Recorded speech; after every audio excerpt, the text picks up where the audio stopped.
Personal wealth management क्या होता है?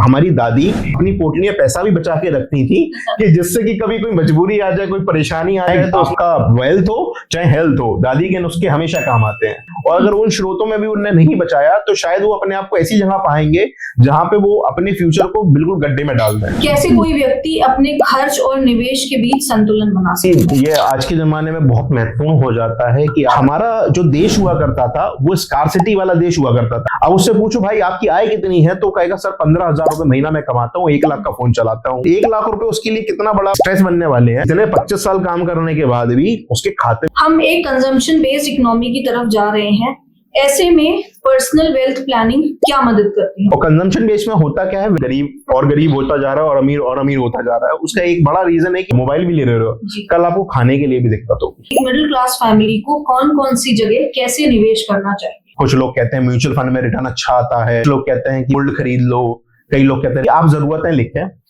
उस जरूरतों को अपनी इनकम से मैप करें। शेयर बाजार में जो मार्केट रिटर्न है इट इज अराउंड, अगर आपको कुछ समझ में नहीं आता तो मैं बड़ा सिंपल बताता हूँ। आप जब भी इकोनॉमीज लड़ाई करती हैं आपस में तो सबसे सेफ होता है। क्या आप कुछ आसान और व्यवहारिक टिप्स दे सकते हैं? बहुत सिंपल शब्दों में कहूँ तो आप ज्यादा कुछ नहीं करिए। आप तो आज से, तो अगर आपने उस समय 100 रुपए इन्वेस्ट किए तो 85,000 हो जाते। अगर आपने 1 करोड़ की होते, भारतीय इकोनॉमी 1.5 और दूनी स्पीड में भागने वाली है।